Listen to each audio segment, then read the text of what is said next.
প্রতি বছর পবিত্র হজ পালনে লাখো মুসলমান সৌদি আরবে যান। তাদের কারো কারো নানা রকম শারীরিক সমস্যাও থাকে। এর মধ্যে বিশেষভাবে গুরুত্বপূর্ণ ডায়াবেটিসে আক্রান্ত রোগীর নানা রকম জটিলতা থাকতে পারে। তার মধ্যে স্নায়বিক জটিলতাকে বিশেষভাবে গুরুত্ব দেওয়া হয়। এ ধরনের জটিলতার কারণে প্রতি বছর ডায়াবেটিসে আক্রান্ত উল্লেখযোগ্য সংখ্যক রোগী হজের সময় পায়ে ঘা, সংক্রমণ, পায়ের আলসার ও অন্যান্য জটিলতায় ভোগেন। তাই ডায়াবেটিসে আক্রান্ত রোগীর হজ পালনের ক্ষেত্রে পায়ের অবস্থা জানা ও পায়ের যত্নে বিশেষ নজর দিতে হবে।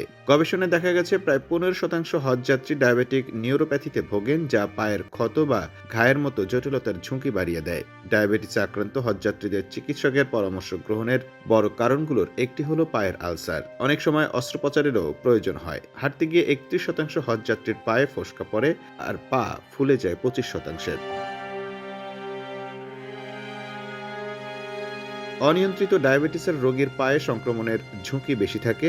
রোগ প্রতিরোধ ক্ষমতা কমে যাওয়া, দুর্বল ক্ষত নিরাময় এবং নিউরোপ্যাথি ও পেরিফেরাল ভাস্কুলার রোগের কারণে ডায়াবেটিসে আক্রান্ত রোগীরা পরবর্তী সময়ে গুরুতর জটিলতায় পড়েন।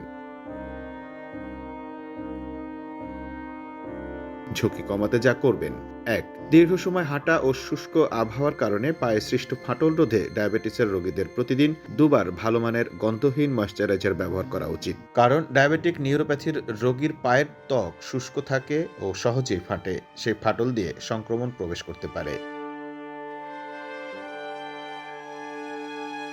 রাতে সব কাজের শেষে নিজের পা ভালো করে দেখে নেওয়া দরকার। সারাদিন হাঁটার পর পায়ে ব্যথা বা কামড়ালে গরম পানিতে পা ডোবানো যাবে না। ৩. এক স্থান থেকে অন্য স্থানের দূরত্ব ৫ থেকে ১৫ কিলোমিটারের মধ্যে হলে মোটর চালিত যান বা হুইল চেয়ার ব্যবহার করা নিরাপদ। ৪. জুতা পরা নিষেধ। এমন এলাকায় প্যাডেড মোজা ব্যবহার করা যেতে পারে। একেবারে খালি পায়ে হাঁটা যাবে না, এতে চোট পাওয়ার ঝুঁকি থাকে। ৫. হাঁটার প্রস্তুতি হিসেবে হালকা ওজনের পায়ের গোড়ালি ও বলের প্যাডিং সহ নরম প্যাডেড জুতা সঙ্গে রাখতে হবে। পা পরীক্ষা করার জন্য একটি আয়না, অ্যান্টিসেপটিক মলম ও ছোট ক্ষত নিরাময় ড্রেসিং করার জন্য গজ কাপড় ও আয়োডিন সলিউশন ইত্যাদি সঙ্গে রাখতে হবে। ৬. পা সবসময় শুকনো রাখা উচিত। সন্দেহজনক ক্ষেত্রে অপরিবর্তনীয় টিস্যু, ক্ষতির ঝুঁকি কমাতে প্রোফাইল্যাকটিক অ্যান্টিবায়োটিক বা ছত্রাকরোধী মলম বা ওষুধ চিকিৎসকের পরামর্শে নিয়মবিধি জেনে নিয়ে সঙ্গে রাখতে পারেন। Mamun Mahfuz, time news desk.